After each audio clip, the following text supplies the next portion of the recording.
Recorded Books and One-Click Digital present Preacher's Slaughter by William W. Johnstone with J. A. Johnstone.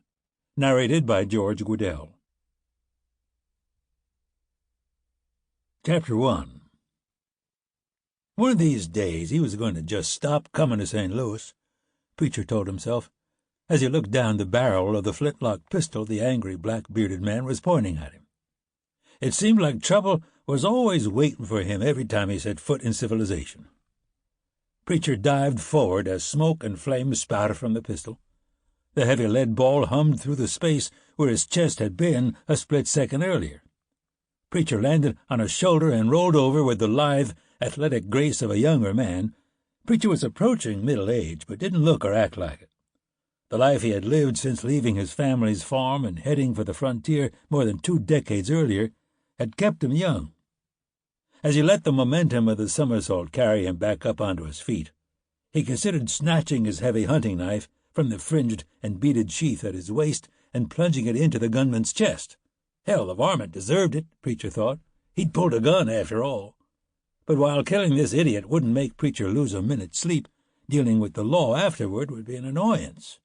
The authorities had started to frown on wanton slaughter, even in raucous riverfront taverns like Red Mike's. So Preacher left the knife where it was, balled his right fist, put the considerable power of his body behind it, and broke the stupid son of a bitch's jaw with one punch instead. Like a fool, the man had been trying to reload his pistol when he didn't have nearly enough time to accomplish that task before Preacher hit him. When the mountain man's punch exploded against his jaw, the impact drove him into the bar with bone-crunching force. The man's arms flew wide, the empty pistol slipped from his fingers, flew across the room, and smashed into the face of a burly keelboat man. The red-headed whore who had started the whole ruckus by screaming in pain when the black-bearded man grabbed her by the hair and jerked her up against him now threw her arms around Preacher's neck. "You saved me from that brute," she gushed. She came up on her toes and planted her painted mouth on Preacher's mouth. Preacher didn't have any objections to kissing a whore, but he knew better than to close his eyes while he was doing it, too.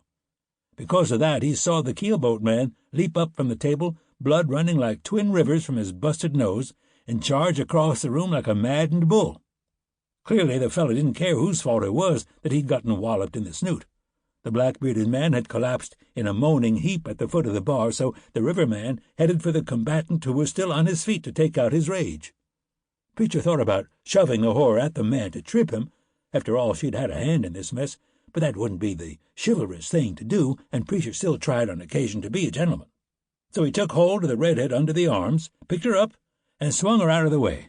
"Better scoot, darling," he advised her with a pat on her attractive rump. Then he turned back to the keelboat man, whose lumbering charge was practically shaking the puncheon floor under Preacher's boots by now. Preacher lifted a foot, and the fellow's groin ran right into it at top speed. The shriek he let out was pretty high-pitched for somebody who was almost as wide as he was tall and all muscle. He doubled over, curling around the agony he felt, and barreled into Preacher like somebody had bowled him in a game of ninepins. As he fell, Preacher thought again that he really ought to stay away from St. Louis in the future. There were other places to sell his furs now. Then he was down on the sawdust-littered tavern floor, and several of the keelboat man's friends came at him like a herd of stampeding buffalo. "Get him!" one of those men cried. "Stomp him!" another yelled. Somebody crashed into the group from the side, and with widespread arms swept the 2 leaders off their feet. That gave Preacher time to get his hands and knees under him and surge up to his feet once more. He snatched a bucket of beer from a nearby table and waded into the remaining 3 men, swinging the bucket like a medieval flail. 2 of them went down almost immediately, but the 3rd man landed a punch to the side of Preacher's head that made the mountain man's ears ring. Working on keelboats gave a fella plenty of muscles.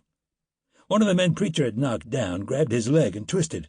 Preacher yelled more in annoyance than in pain and tried to kick the man free.